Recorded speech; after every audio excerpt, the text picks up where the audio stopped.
নিয়ন্ত্রণে আনা যায়নি সুন্দরবনের চাঁদপাই রেঞ্জের আগুন, বিশেষ সতর্কতা জারি। বারবার এমন ঘটনায় উদ্বেগ পরিবেশ বিশেষজ্ঞদের। তীব্র দাবদাহে পুড়ছে দেশের বিভিন্ন এলাকা, প্রচন্ড গরমে জনদুর্ভোগ চরমে। বুধবারের আগে তাপমাত্রা কমার কোনো সুখবর নেই জানালো আবহাওয়া অফিস। বায়োমেট্রিক পদ্ধতিতে সিম নিবন্ধনের সময়সীমা বাড়ানোর বিষয়ে সিদ্ধান্ত শনিবার। এনআইডি জটিলতার জন্য মোবাইল অপারেটরদের প্রতি অসন্তোষ প্রতিমন্ত্রীর। অধ্যাপক রেজাউল করিমকে হত্যা মিশনে অংশ নেন ৩ জন, তথ্য পুলিশের। বিভিন্ন টার্গেট কিলিং এ জড়িতদের শিগগিরই গ্রেফতার করা হবে জানালেন স্বরাষ্ট্রমন্ত্রী। এবং তথ্য প্রযুক্তি খাতে বাংলাদেশ নতুন উচ্চতায় পৌঁছেছে বলে মত বিশ্বের বড় বড় প্রযুক্তি ব্যবসায়ী প্রতিষ্ঠানগুলোর। বিনিয়োগের আগ্রহ প্রকাশ।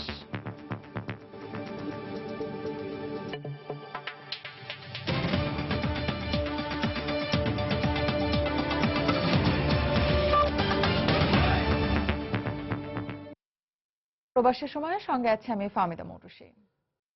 ৩ দিনেও নেভানো যায়নি সুন্দরবনের চাঁদপাই রেঞ্জের আগুন। নিয়ন্ত্রণে ফায়ার সার্ভিসের সঙ্গে কাজ করছেন স্থানীয়রা।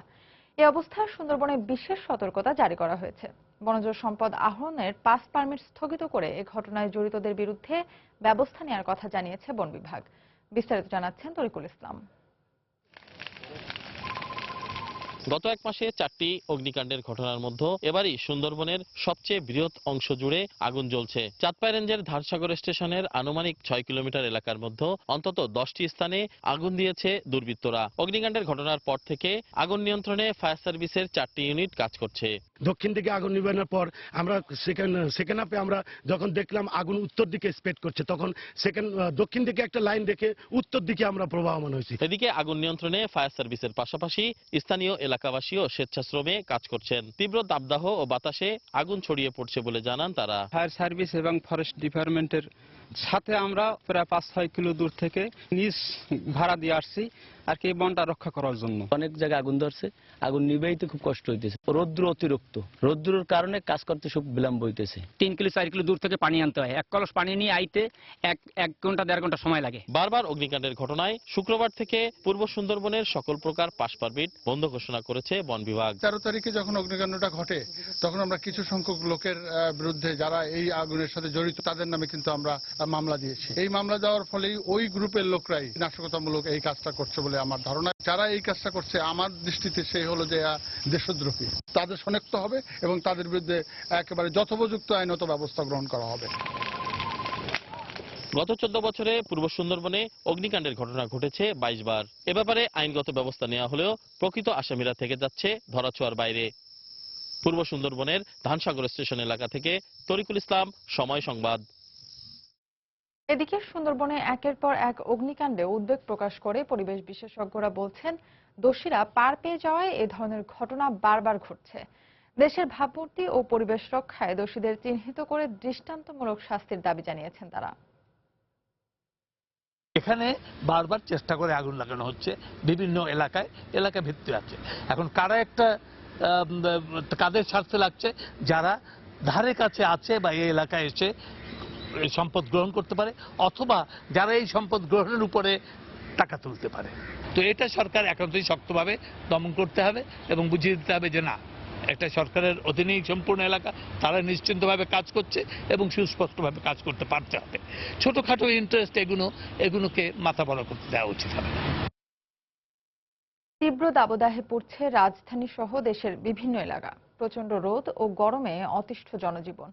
চলতি মাসে শতকরা 58% বৃষ্টিপাত কম হয় দেশের উত্তর পশ্চিমাঞ্চল ও মধ্যাঞ্চলের তাপমাত্রা 36 থেকে 41 ডিগ্রি সেলসিয়াসের মধ্যে ওঠানামা করছে বলে জানিয়েছে আবহাওয়া বিভাগ। বুধবারের আগে তাপমাত্রা কমার কোনো সুখবরও নেই। ভ্যাপসা গরমে নগরীর বিভিন্ন এলাকায় অস্বস্তিতে ভুগতে দেখা গেছে অনেককেই। প্রয়োজন ছাড়া কেউ বাইরে বের হচ্ছেন না। শুক্রবার রাজধানীতে সর্বোচ্চ তাপমাত্রা রেকর্ড করা হয়েছে 37.4 ডিগ্রি সেলসিয়াস। গরম তো খুব তীব্র, অস্বস্তিকর একটা অবস্থা। গরম তো অনেক বেশি, এত গরমে এই যে লেবুর রস খাচ্ছি। অনেক সমস্যা হচ্ছে, গা ঘামতেছে এবং গা জ্বালা পোড়া করতেছে। অন্যান্য দিনের তুলনায় আজকে খুব প্রচন্ড গরম লাগতেছে, তার জন্য আমাদের ঠান্ডা খাইতে হচ্ছে। মাত্রাতিরিক্ত গরম পড়তেছে, মানে সহ্য করার মতো না। আবহাওয়া অফিসের তথ্য মতে দেশের বিভিন্ন অঞ্চলে ইতিমধ্যে বৃষ্টিপাত শুরু হলেও রাজধানীবাসীর জন্য আগামী 2-4 দিনের মধ্যে বৃষ্টিপাতের কোনো সম্ভাবনা নেই। যে সমস্ত এলাকায় তাপদাহ চলছে, বিশেষ করে পশ্চিমাঞ্চল থেকে উত্তর পশ্চিমাঞ্চল হয়ে মধ্যাঞ্চল পর্যন্ত, রাজশাহী, রংপুর, খুলনা, ঢাকা, এই এলাকাগুলোতে মৃদু থেকে তীব্র তাপদাহ চলছে এলাকা ভেদে। তো এটা আগামী 2-3 দিন পর্যন্ত এরকমই থাকবে। আসার কথা যে হয়তোবা 2-3 তারিখের দিকে কিছুটা বৃষ্টি সারা দেশেই পাওয়ার সম্ভাবনাটা আছে, তবে এখন যে অবস্থা তাতে সেটা সম্ভাবনাটা কম। শুক্রবার সর্বোচ্চ তাপমাত্রা ছিল রাজশাহীতে 41 ডিগ্রি সেলসিয়াস এবং দেশের উত্তর পশ্চিমাঞ্চলে আরো কয়েকদিন তীব্র দাবদাহ চলবে বলে জানিয়েছে আবহাওয়া বিভাগ। সামিউল মুহিত, সময় সংবাদ, ঢাকা। রাজশাহী বিশ্ববিদ্যালয়ের ইংরেজি বিভাগের শিক্ষক অধ্যাপক রেজাউল করিমকে হত্যা মিশনে 3 জনের অংশগ্রহণের তথ্য পেলেও এখনো রহস্য উদ্ঘাটন করতে পারেনি পুলিশ। এতে হতাশা প্রকাশ করেছেন স্বজন ও সহকর্মীরা। এদিকে নিজ গ্রামে গানের স্কুল প্রতিষ্ঠা নিয়ে বিরোধের কারণে তাকে হত্যা করা হয়ে থাকতে পারে বলে ধারণা পরিবারের। তদন্তে এই বিষয়টি সর্বোচ্চ গুরুত্ব দিয়ে দেখা হচ্ছে বলে জানিয়েছে পুলিশ। হাবিবুর রহমান পাপ্পুর তোলা ছবিতে সাইফুর রহমান রকির রিপোর্ট। প্রিয় সন্তানের এই থেতারটি এখন সম্বল তাদের। এর মধ্যেই খুঁজে বেড়ান সন্তানের স্পর্শ, সন্তানের রেখে যাওয়া স্মৃতিচিহ্নগুলো আঁকড়ে ধরে জীবনের শেষ দিনগুলো পার করতে চান বৃদ্ধ বাবা মা। সদা হাস্যোজ্জ্বল রাজশাহী বিশ্ববিদ্যালয়ের অধ্যাপক রেজাউল করিমের এমন মৃত্যুতে স্তম্ভিত স্বজনরা। তবে হত্যার সুনির্দিষ্ট কারণ খুঁজে না পেলেও স্থানীয় বিরোধকে বড় করে দেখছেন তারা। স্বজনরা বলছেন, বছরখানেক বাগমারার দরগামারিয়ায় নিজ গ্রামে শিশুদের জন্য একটি গানের স্কুল প্রতিষ্ঠা করেছিলেন শিক্ষক রেজাউল। এরপর সেটি বন্ধে তাকে চাপ দিচ্ছিল স্থানীয় মাদ্রাসার শিক্ষকরা। তাই সন্দেহের তীর তাদের দিকেই। ছেলে মেয়েদের গান শিখবে, বিরোধী ছিল কেউ। আমার ছেলেকে হত্যা করলো, তার বিচার আমি চাই বাবা। মাদ্রাসাতে হুজুর বলে যে তোমরা গান শিখতে পারবে না। এদিকে 5 দিন পেরিয়ে গেলেও পুলিশ হত্যার রহস্য উদ্ঘাটন করতে না পারায় ক্ষোভ জানিয়ে দ্রুত হত্যাকারীদের গ্রেপ্তারের দাবি জানিয়েছেন স্বজন ও সহকর্মীরা।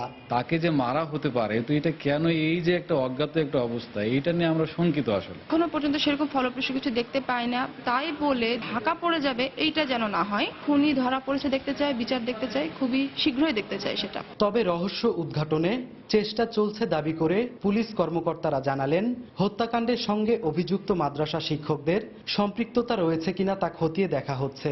বাগমারা থেকে 2 জন গ্রেপ্তার করা হয়েছে। তাদের কাছ থেকে এই খুনের ঘটনায় সম্পৃক্ততার এখন পর্যন্ত তথ্য পাওয়া যায়নি। তো আমরা বিভিন্ন সূত্রের থেকে আমরা তথ্য খোঁজার চেষ্টা করছি। একটা সূত্র থেকে পাওয়া গেছে কিলিং মিশনে 3 জন ছিলেন। গত 23 এপ্রিল বাসা থেকে ক্যাম্পাসে যাবার পথে রাজশাহী নগরীর শালবাগান এলাকায় দুর্বৃত্তের হাতে খুন হন রাজশাহী বিশ্ববিদ্যালয়ের ইংরেজির অধ্যাপক রেজাউল করিম। সাইফুর রহমান রকি, সময় সংবাদ, বাগমারা, রাজশাহী। কলাবাগানে জোড়া খুনের ঘটনায় 3 জনকে শনাক্ত করা গেছে বলে জানিয়েছেন স্বরাষ্ট্রমন্ত্রী আসাদুজ্জামান খান কামাল। তিনি আরো বলেছেন, ব্লগার হত্যা সহ বিভিন্ন টার্গেট কিলিং এর বেশিরভাগ ঘটনার রহস্য উদ্ঘাটন করা গেছে। বাকি ঘটনাগুলোর সঙ্গে জড়িত কয়েকজন শিগগিরই গ্রেফতার হবে। শুক্রবার সকালে ধানমন্ডিতে নিজ বাসভবনে সাংবাদিকদের সঙ্গে কথা বলেন তিনি। আমরা ঠিক পথেই এগোচ্ছি, আমরা জানাবো আপনাদের।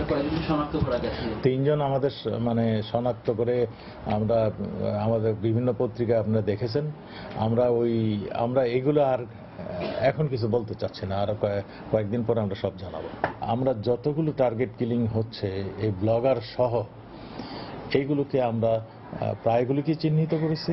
আমরা কয়েকজনকে আমরা ধরেছি, তারা বিচারের সম্মুখীন আছে এবং কয়েকজন আমাদের অতি শীঘ্রই ধরা পড়বে। প্রবাসের সময় আরো থাকছে, সঠিক তথ্যের অভাবে হোমিও চিকিৎসার বাইরে থেকে যাচ্ছে অধিকাংশ মানুষ। প্রতিটি জেলা হাসপাতালে হোমিওপ্যাথি মেডিকেল অফিসার নিয়োগের পরিকল্পনা সরকারের।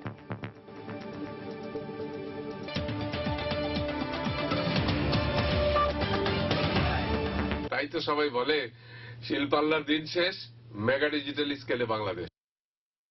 বায়োমেট্রিক পদ্ধতিতে সিম নিবন্ধনের সময়সীমা বাড়ানো হবে কিনা সে বিষয়ে চূড়ান্ত সিদ্ধান্ত নেওয়া হবে শনিবার। শুক্রবার বিকেলে রাজধানীর ফার্মগেট এলাকায় বায়োমেট্রিক পদ্ধতিতে সিম নিবন্ধন কার্যক্রম পরিদর্শন শেষে টেলিযোগাযোগ প্রতিমন্ত্রী তারানা হালিম এ কথা জানান। এ সময় নিবন্ধনে জাতীয় পরিচয়পত্র সংক্রান্ত জটিলতার জন্য মোবাইল অপারেটরদের প্রতি অসন্তোষ প্রকাশ করেন প্রতিমন্ত্রী। বায়োমেট্রিক পদ্ধতিতে সিম নিবন্ধন করতে গিয়ে বেশ কিছু সমস্যায় পড়তে হচ্ছে গ্রাহকদের। বিশেষ করে এনআইডি বা জাতীয় পরিচয়পত্রের আঙুলের ছাপের সঙ্গে সিম নিবন্ধনের সময় আঙুলের ছাপ না মেলার ভোগান্তির অভিযোগ রয়েছে। ফিঙ্গারপ্রিন্ট আমার ওয়াইফারটা মিলে নাই, অ্যাডজাস্টিং হচ্ছে না, সেক্ষেত্রে উনি করতে পারে না, আমি ওনারটা আমার নামে করে ফেলছি। অনেকক্ষণ থেকে আপনি নিচ্ছে না আর কি, গ্রামীণও নিচ্ছে না, প্লাস হচ্ছে অন্যান্য অপারেটরও কোনোটাতে কাজ হচ্ছে না। ফিঙ্গারপ্রিন্টের মেসেজ আসতেছে আপনারা ইসিজি কমিশনারের সাথে যোগাযোগ করুন, এই জন্য অনেকজনের বিরক্ত হয়ে চলে যেতেছে, আমরা কেমনে করবো।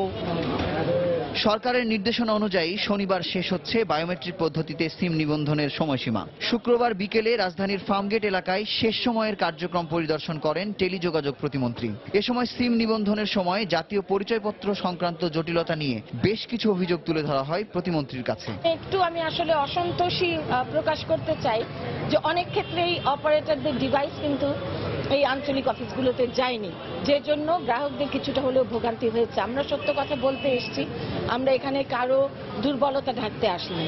তবে সময়সীমা বাড়ানো হবে কিনা সে বিষয়ে আগামীকাল চূড়ান্ত সিদ্ধান্ত জানানো হবে বলে সাংবাদিকদের জানান তিনি। আমি যে জন্যই আজকে দেখতে এসেছি, কালকে আমরা আমাদের চূড়ান্ত সিদ্ধান্তটা আমরা কালকে জানিয়ে দেব। তবে এটুকু আমি নিশ্চিন্ত করতে পারি, একটা কাট অফ ডেট থাকবেই, এটা অনির্দিষ্ট সময়ের জন্য চলতে পারে না। গণতন্ত্র ও নিরাপত্তার স্বার্থে সরকারের উদ্যোগে সাড়া দেওয়ায় জনসাধারণকে ধন্যবাদ জানিয়ে তিনি বলেন, শুক্রবার পর্যন্ত 8 কোটির অধিক সিম নিবন্ধন সম্পন্ন হয়েছে। মুজাহিদ শুভ, সময় সংবাদ, ঢাকা। দেশে প্রতি বছর মামলার জট বাড়ে 2.25 লাখ। সুপ্রিম কোর্ট বলছে, বিচার বিভাগের প্রতি জনগণের আস্থা বাড়ায় মামলা করার হার বেড়েছে। যদিও আইন বিশেষজ্ঞদের মত, হয়রানিমূলক মামলায় এবং সামাজিক অস্থিরতা বাড়ায় প্রতি বছর মামলার চাপ বাড়ছে আদালতে। তুচ্ছ ঘটনায় সরাসরি আদালতে না গিয়ে আদালতের বাইরে বিরোধ মীমাংসার পরামর্শ দিয়েছেন তারা। আফজাল হোসেনের রিপোর্ট। সুপ্রিম কোর্টের সবশেষ প্রতিবেদন অনুযায়ী দেশের আদালতগুলোতে প্রায় 31.5 লাখ মামলা বিচারাধীন রয়েছে। এর বিপরীতে উচ্চ এবং অধস্তন আদালত মিলিয়ে বিচারক রয়েছেন প্রায় 1700 জন। প্রতিবেদনে বলা হয়, দেশে প্রতি বছর গড়ে 13,57,000 মামলা হয়, আর গড়ে প্রতি বছর মামলা নিষ্পত্তি হয় 11,22,000, অর্থাৎ 2,25,000 মামলা প্রতি বছর অনিষ্পত্তিকৃত থেকে যায়। সুপ্রিম কোর্টের রিপোর্ট বলছে, বিচার বিভাগের প্রতি আস্থা বাড়ায় মামলামুখী হচ্ছে মানুষ। এর পাশাপাশি সামাজিক অস্থিরতা ও বিকল্প বিরোধ নিষ্পত্তির ব্যবস্থা অকার্যকর হয়ে পড়ায় আদালতমুখী হচ্ছে বলেও মনে করেন আইন বিশেষজ্ঞরা। মামলা অনেক বেশি হচ্ছে, এটা যেমন অ্যাওয়ারনেস আমাদের বাড়ছে, এটাও যেমন ইন্ডিকেশন দিচ্ছে, আবার ভিজাভিস এটাও বাড়ছে যে মানুষের মধ্যে লিটিগেশন প্রবণতা বাড়ছে। আইনের আশ্রয় নিয়ে ফ্রড করার একটা ফ্রডুলেন্ট অ্যাক্টিভিটিস করার প্রবণতা অনেক বাড়ছে। বলা যেতে পারে যে জনগণ বিচারমুখী হচ্ছে, আদালতমুখী হচ্ছে। তাদের যে বিরোধ দেখা দেয় সমাজে, সেই বিরোধগুলো নিষ্পত্তির জন্য তারা আদালতে শরণাপন্ন হচ্ছে, সেই জন্যই মামলা বাড়ছে। এছাড়া হয়রানিমূলক মিথ্যা মামলা করার প্রবণতার কারণেও মামলার সংখ্যা বাড়ছে বলেও জানান তারা। থানায় মামলা করলো এক পক্ষ, সঙ্গে সঙ্গে মামলাটা চলে আসলো আদালতে, এবং তার পরবর্তীতে এটা তদন্ত শুরু হয়। কিন্তু তদন্ত যদি আগেই একটু করে, মিথ্যা মামলার যে একটু প্রবণতা সেটা কমে যাবে। আপনারা দুজনেই লিটিগেশন করছেন, দুজনেই আদালতে যাচ্ছেন, দুজনেই কিন্তু সর্বশান্ত হচ্ছেন। আপনি মানসিকভাবে সর্বশান্ত হচ্ছেন, আর্থিকভাবে সর্বশান্ত হচ্ছেন। এই মেসেজটা মানুষের কাছে পৌঁছে দিতে হবে। তারা মনে করেন, বিকল্প বিরোধ নিষ্পত্তি ব্যবস্থা কার্যকর, বিচারকের সংখ্যা বৃদ্ধি এবং হয়রানিমূলক মামলা বন্ধ করা গেলে মামলা জট যেমন কমবে, তেমনি প্রকৃত অর্থে বিচার বিভাগের প্রতি আস্থা বাড়বে বিচার প্রার্থীদের। আফজাল হোসেন, সময় সংবাদ, ঢাকা। এবার প্রবাসের খবর। তথ্য প্রযুক্তি খাতে বাংলাদেশ নতুন উচ্চতায় পৌঁছেছে বলে মনে করছে বিশ্বের বড় বড় প্রযুক্তি ব্যবসায়ী প্রতিষ্ঠানগুলো। এ খাতে বাংলাদেশে অপার সম্ভাবনা রয়েছে বলেও সময় সংবাদের কাছে মন্তব্য করেছেন এসব প্রতিষ্ঠানের প্রতিনিধিরা। নিউ ইয়র্কে বিসিআইসির সেমিনারে আন্তর্জাতিক বিভিন্ন তথ্য ও প্রযুক্তি প্রতিষ্ঠানের প্রতিনিধিরা তাদের বক্তব্যে বাংলাদেশের তথ্য প্রযুক্তি খাতে বিনিয়োগের আগ্রহ প্রকাশ করেন। নিউ ইয়র্ক প্রতিনিধি শিহাবুদ্দিন কিস্টোর পাঠানো তথ্য ছবি নিয়ে ডেস্ক রিপোর্ট। বৃহস্পতিবার যুক্তরাষ্ট্রের নিউ ইয়র্কের ম্যানহাটনে ওয়ালডর্ফ অ্যাস্টোরিয়ার কনরেড সুটে বাংলাদেশের তথ্য ও প্রযুক্তি খাতে ব্যাপক উন্নয়ন ও বিনিয়োগের সম্ভাবনা নিয়ে সেমিনারের আয়োজন করে business council for international understanding BCIC. Bangladesh কনসুলেটের সহযোগিতায় এই সেমিনারে তথ্য ও প্রযুক্তি বিষয়ক প্রতিমন্ত্রী জুনায়েদ আহমেদ পলক বাংলাদেশের অব্যবহৃত 7 ভাগ প্রবৃদ্ধি সহ তথ্য ও প্রযুক্তি খাতে বাংলাদেশ সরকারের উন্নয়নের বিশদ তথ্য তুলে ধরেন। বাংলাদেশ সরকার সাইবার নিরাপত্তায় নতুন একটি আইন প্রণয়ন করতে যাচ্ছে বলেও জানান তিনি। জননেত্রী শেখ হাসিনার নেতৃত্বে সঠিক পথে এগিয়ে যাচ্ছে এবং আমরা ডিজিটাল বাংলাদেশ বিনির্মাণের পথে আসলে যে সারা বাংলাদেশে যে কানেক্টিভিটি আমরা নিশ্চিত করেছি, হিউম্যান রিসোর্স তৈরি করেছি এবং আমাদের ইন্ডাস্ট্রি যে প্রমোশনাল অ্যাক্টিভিটিস এটি খুব দ্রুত এগিয়ে যাচ্ছে। এটি কার্নির যে কনসাল্টিং ফার্ম তাদের রিপোর্ট অনুসারে গ্লোবাল সার্ভিস লোকেশন ইন্ডেক্সে আমরা 22তম অবস্থায় এসেছি।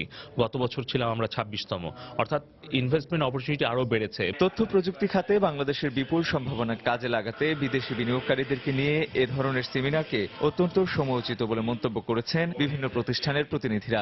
Impact is really exciting. আপনি দেখছেন এক্সাইটমেন্ট অফ দ্য পিপল। ওরা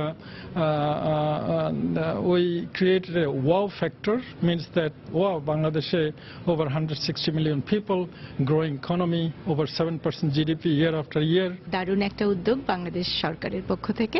এখানে যারা বাংলাদেশি ডায়াসপোরারা আছি আমরা, তাদের এই যে সুযোগটা দেশের প্রযুক্তির ক্ষেত্রে ইনভেস্ট করার, সেটা ডেফিনেটলি একটা বড় সুযোগ এনে দেবে। বাংলাদেশ আজ ভারত ও চীনের সাথে পাল্লা দিয়ে এগিয়ে চলেছে বলে মন্তব্য করেছেন এপিফানি পার্টনার্সের নির্বাহী প্রযোজক ডেভিড ট্রপ। সাম্প্রতিককালে বিভিন্ন ক্ষেত্রে বাংলাদেশের উন্নতি আমাকে মুগ্ধ করেছে। বিশেষ করে তথ্য প্রযুক্তিতে বাংলাদেশের অগ্রযাত্রা সত্যিই চোখে পড়েছে। Biotech financier representative, multiple Chinese entities, angel investor, venture catalyst, UTC associates, RMC development LLC, Grabowski strategy, social impact financier সহ বিভিন্ন প্রতিষ্ঠানের নির্বাহী কর্মকর্তারা সেমিনারে উপস্থিত ছিলেন। সেমিনারে তথ্য প্রযুক্তি খাতে বাংলাদেশের উন্নয়নের উপর প্রামাণ্যচিত্র প্রদর্শন করা হয়। সময় সংবাদ, নিউ ইয়র্ক। শনিবার পশ্চিমবঙ্গের সবচেয়ে নজরকাড়া কেন্দ্র ভবানীপুর আসন ছাড়াও কলকাতা, দক্ষিণ 24 পরগনা এবং হুগলি জেলার 53 আসনে ভোট গ্রহণ অনুষ্ঠিত হবে। ভবানীপুরে প্রার্থী রাজ্যের মুখ্যমন্ত্রী মমতা বন্দ্যোপাধ্যায়। তার বিরুদ্ধে এবার ভোটের লড়াইয়ে অবতীর্ণ হয়েছেন কংগ্রেসের আগুন পাখি বলে পরিচিত দীপা দাস মুন্সী। লড়াইয়ে আরও আছেন নেতাজি সুভাষচন্দ্র বসুর প্রপৌত্র চন্দ্রা বসু। এদিকে পঞ্চম দফার ভোটের প্রচার প্রচারণার দিন বৃহস্পতিবার মহামিছিলে পা মেলান মমতা ব্যানার্জি। আমাদের কলকাতা প্রতিনিধি সুব্রত আচার্যের পাঠানো তথ্য ছবি নিয়ে ডেস্ক রিপোর্ট। 2011 সালে কেন্দ্রীয় রেলমন্ত্রীর পদ থেকে ইস্তফা দিয়ে মুখ্যমন্ত্রী হিসেবে শপথ নিয়ে পশ্চিমবঙ্গের মসনদে বসেছিলেন মমতা বন্দ্যোপাধ্যায়। সাংবিধানিক বাধ্যবাধকতায় 6 মাসের মধ্যে মমতাকে নির্বাচনে প্রতিদ্বন্দ্বিতা করে আসতে হয়েছিল দক্ষিণ কলকাতার গুরুত্বপূর্ণ ভবানীপুর আসন থেকে। আসনটি তৃণমূলের শক্ত ঘাঁটি বলেও পরিচিত। তবে সম্প্রতি সারদা থেকে নারদা কাণ্ড, বিশেষ করে তৃণমূলের বেশ কিছু নেতার বিরুদ্ধে মারাত্মক দুর্নীতির অভিযোগ থাকায় মমতার প্রতিদ্বন্দ্বী দুই রাজনৈতিক পরিবারের দুই মুখ বাড়তি সুবিধা পাবেন বলেই মনে করা হচ্ছে। এদিকে শনিবার পঞ্চম দফার ভোটের আগে বৃহস্পতিবার সন্ধ্যায় প্রার্থীদের প্রচার প্রচারণা শেষ করতে হয়। এদিন রাজপথ ছিল কার্যত মমতা ব্যানার্জিরই দখলে। আর ভবানীপুরের মানুষের কাছে অন্যদের প্রচারণায় না ভুলে তাকেই ভোট দেওয়ার আহ্বানও জানান মমতা। তাদের সাথে প্রতি বছরই আমার দেখা হয়। সকলে ভালো থাকবেন, অনুগ্রহ করে জোড়া খুলে ভোটটা দেবেন, কোনো কুৎসা দেবেন না। যদিও এবার মমতাকে হারানোর চ্যালেঞ্জ জানিয়েছেন তার প্রধান প্রতিদ্বন্দ্বী কংগ্রেস নেত্রী দীপা দাস মুন্সী। লড়াইয়ে যখন নেমেছি, জেতার জন্য নেমেছি, আমি জিতবো বলেই নেমেছি, মানুষের কাছে পৌঁছবো, মানুষের কাছে পৌঁছচ্ছি। আপাতত এটাই আমার কাজ এবং আমার সঙ্গে এত সাথীরা আছেন, মানুষের এত সাড়া, এটা নিশ্চয়ই আমাদের পাথেয়। এদিকে প্রচারের শেষ দিনে কেন্দ্রীয় স্বরাষ্ট্রমন্ত্রী ও শীর্ষ বিজেপি নেতা রাজনাথ সিং এর অভিযোগ, পশ্চিমবঙ্গে যেমন মাটি সুরক্ষিত নয়, তেমনি মানুষও সুরক্ষিত নন। कोई भी इस बात से सहमत होगा हमारी कि पश्चिमी बंगाल में तृणमूल कांग्रेस के शासनकाल में न मां सुरक्षित है, न माटी सुरक्षित है और न बहनों भाइयों मानुष सुरक्षित है। ऐसे हालात तृणमूल कांग्रेस ने पश्चिम बंगाल में पैदा करे। 294 আসনের বিধানসভা নির্বাচনে শনিবার পঞ্চম দফার ভোটের মধ্য দিয়ে 269 আসনের ভোট শেষ হবে। আগামী 5 মে রাজ্যের উত্তরাঞ্চলীয় জেলাগুলোর 25 আসনে ভোটের মধ্য দিয়ে শেষ হবে এবারের ভোট যুদ্ধ। সময় সংবাদ, কলকাতা। ব্রিটেনে বসবাসরত ইন্ডিপেন্ডেন্ট ইউনিভার্সিটি বাংলাদেশের সাবেক শিক্ষার্থীদের উদ্যোগে এক মিলন মেলা অনুষ্ঠিত হয়েছে। বৃহস্পতিবার পূর্ব লন্ডনের স্থানীয় একটি হলে এই মিলন মেলার আয়োজন করা হয়। মালিহা হাসিন রিমি ও সানজিনা রহমানের সঞ্চালনায় অনুষ্ঠানে বক্তব্য রাখেন বশির জামান বাবু, ফজলে রাব্বি, কাজী রেজা সহ আরো অনেকে। এ সময় ব্রিটেনে বেড়ে ওঠা মেধাবী প্রজন্মকে নিজের দেশের মানচিত্রকে বিশ্বের দরবারে ইতিবাচকভাবে তুলে ধরার আহ্বান জানান বক্তারা। অনুষ্ঠান শেষে সাংস্কৃতিক অনুষ্ঠানের আয়োজন করা হয়।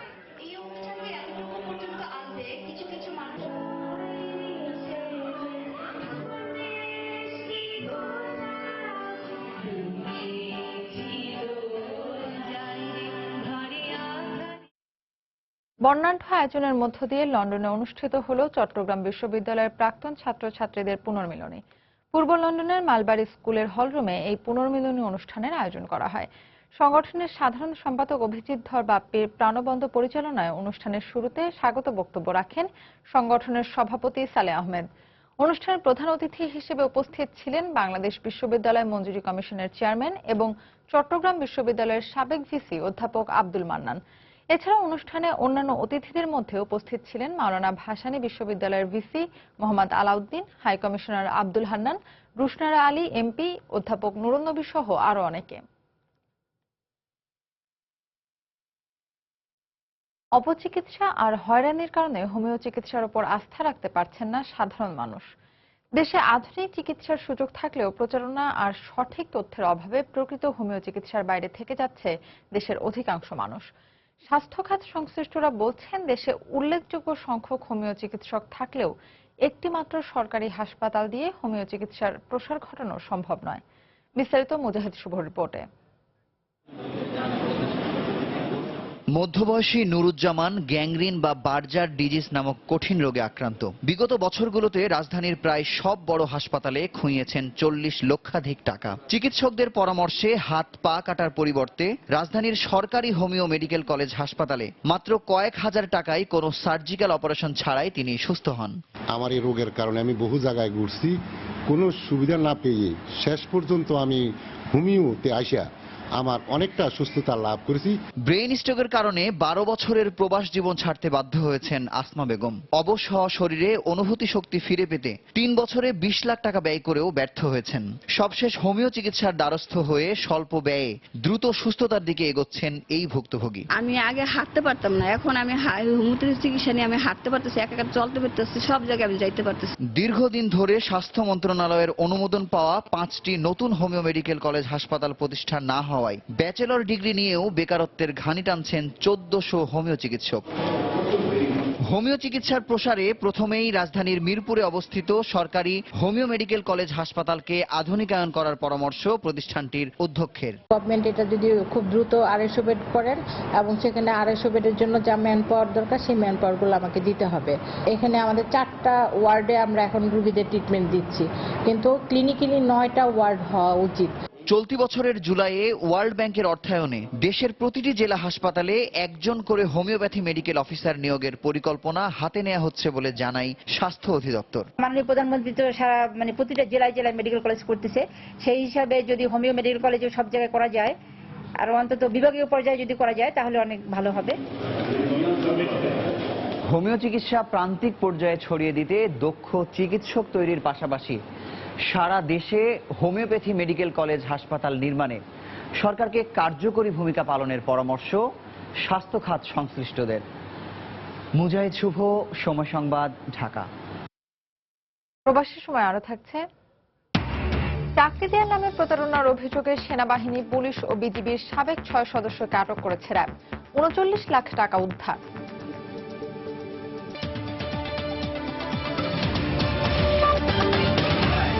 চট্টগ্রামে কর্ণফুলী নদীর 16টি ঘাটে লাইটারেস জাহাজ মালিকদের দ্বিতীয় দিনের ধর্মঘটে সব ধরনের পণ্য ওঠানামা বন্ধ রয়েছে। শ্রমিকরা জানান, এর আগেও মজুরি বাড়ানোর দাবিতে টানা 6 দিন ধর্মঘটে জাহাজ থেকে পণ্য ওঠানামা বন্ধ ছিল। এরপর মজুরি বৃদ্ধির ঘোষণা দেওয়া হলেও মালিকদের ধর্মঘটের কারণে কাজ বন্ধ হয়ে আছে। এ অবস্থায় স্বল্প আয়ের শ্রমিকরা পরিবার পরিজন নিয়ে খুব কষ্টে দিনাতিপাত করছেন।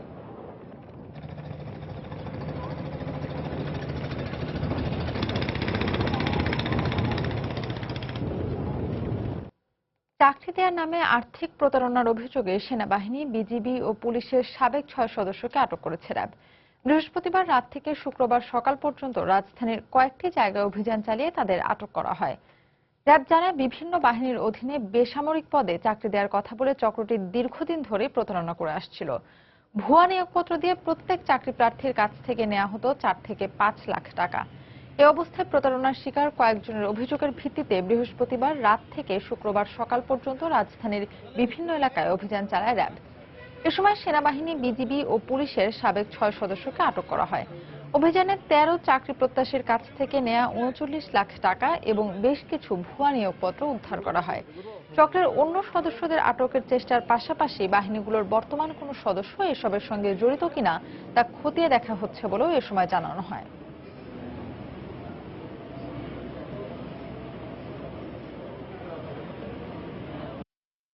সশস্ত্র বাহিনীতে বেসামরিক পদে অফিস সহকারী কিংবা অপারেটর পদে বিভিন্ন প্রকার চাকরি দেবার নাম করে ভুয়া নিয়োগপত্র দিয়ে প্রতিজন থেকে প্রায় 4 থেকে 5 লক্ষ টাকা নিয়ে তাদেরকে প্রতারণা করে আসছে। গ্রেফতারকৃত আসামিদের আইনি প্রক্রিয়া চলমান রাখছি। বর্তমানে কেউ আছে কিনা সেটা আমরা খতিয়ে দেখার চেষ্টা করছি। আমরা আশা করি এটা তদন্তে বেরিয়ে আসবে। ত্রয়োদশ বিসিএস ফোরামের বার্ষিক সাধারণ সভা ও পুনর্মিলনী অনুষ্ঠিত হয়েছে।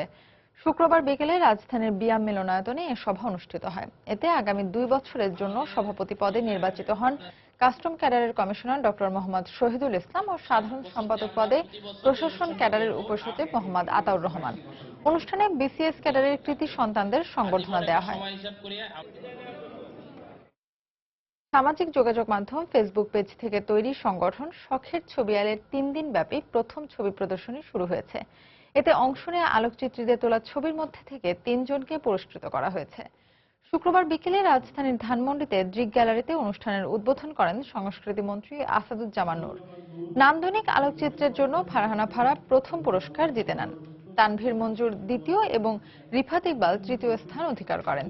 প্রদর্শনীতে প্রান্তিক মানুষের জীবন প্রবাহ, প্রকৃতি এবং সমাজ সচেতন নানা আলোকচিত্র স্থান পায়। এ সময় সংস্কৃতি মন্ত্রী প্রধান অতিথির বক্তৃতায় সাম্প্রদায়িকতা ও রক্ষণশীলতা থেকে তরুণ প্রজন্মকে বের করে আনতে শিল্পীদের প্রতি আহ্বান জানান।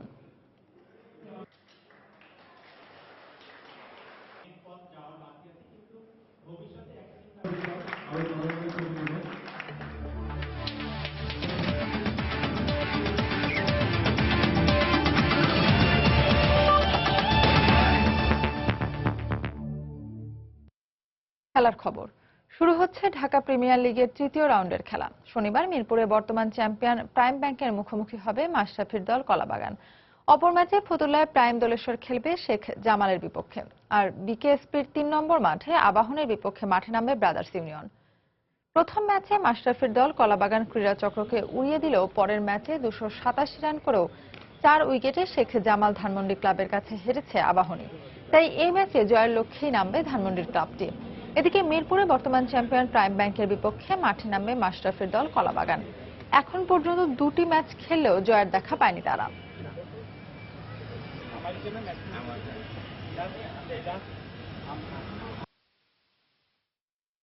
ক্লাব কাপ হকির খবর। সোনালী ব্যাংক হকি দলকে 7-1 গোলে উড়িয়ে সেমিফাইনালে পা রাখল 2 বছর পর আবারও ঘরোয়া হকিতে ফিরে আসা ঐতিহ্যবাহী দল মোহামেডান। সাদা কালোদের হয়ে ম্যাচে জোড়া গোল করেছেন জিমি, রুবেল ও দিন ইসলাম। ম্যাচের শুরু থেকে প্রতিপক্ষ সোনালী ব্যাংকের ওপর চড়াও হয়ে খেলতে থাকে আসরের হট ফেভারিট মোহামেডান। 6 মিনিটে গোলের সূচনা করেন রুবেল হোসেন। 10 ও 19 মিনিটে অধিনায়ক রাসেল মাহমুদ জিমির গোলে 3-0 গোলে এগিয়ে যায় মোহামেডান। প্রচন্ড দাবদাহে মৌলানা ভাসানীর নীল কার্পেটে আরও অসহায় লাগছিল সোনালী ব্যাংকের খেলোয়াড়দের। 24 ও 29 মিনিটে দিন ইসলামের জোড়া গোলে এবং রুবেলের দ্বিতীয় গোলে প্রথমার্ধেই খেলার ফল নিশ্চিত হয়ে যায়। তবে দ্বিতীয়ার্ধের শুরুতে রুবেল হোসেনের সঙ্গে সোনালী ব্যাংকের গোলরক্ষকের হাতাহাতি ম্যাচে কিছুটা সময়ের জন্য উত্তেজনা ছড়িয়েছে। দ্বিতীয়ার্ধের 7ম গোলটি হজম করার পরে একটি গোল পরিশোধ করে সোনালী ব্যাংক। শেষ পর্যন্ত 7-1 গোলের জয় নিয়ে মাঠ ছাড়ে মোহামেডান।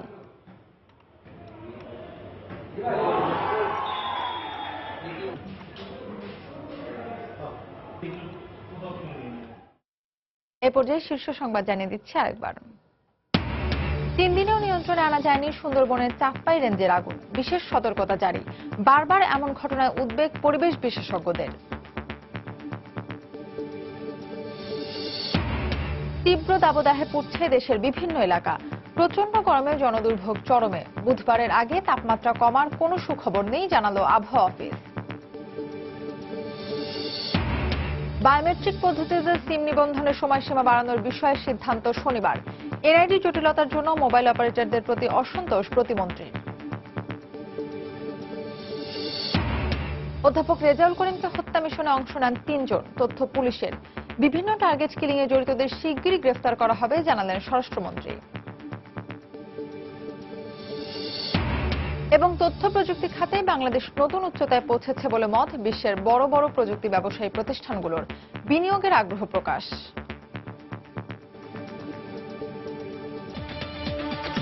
দর্শক, এই ছিল প্রবাসের সময়। যে কোনো খবর পেতে ভিজিট করুন সময়নিউজ.টিভি। যে কোনো বাংলা লিংক, রবি ও সিটিসেল নম্বর থেকে সময় সংবাদের খবর, অনুষ্ঠান সূচি জানতে এবং যে কোনো তথ্য সময় সংবাদকে জানাতে ডায়াল করুন 16242 নম্বরে। এছাড়া এইমাত্র পাওয়া খবর মোবাইলে পেতে SMS করুন *SN লিখে পাঠিয়ে দিন 16242 নম্বরে। সঙ্গে থাকুন সময়ের।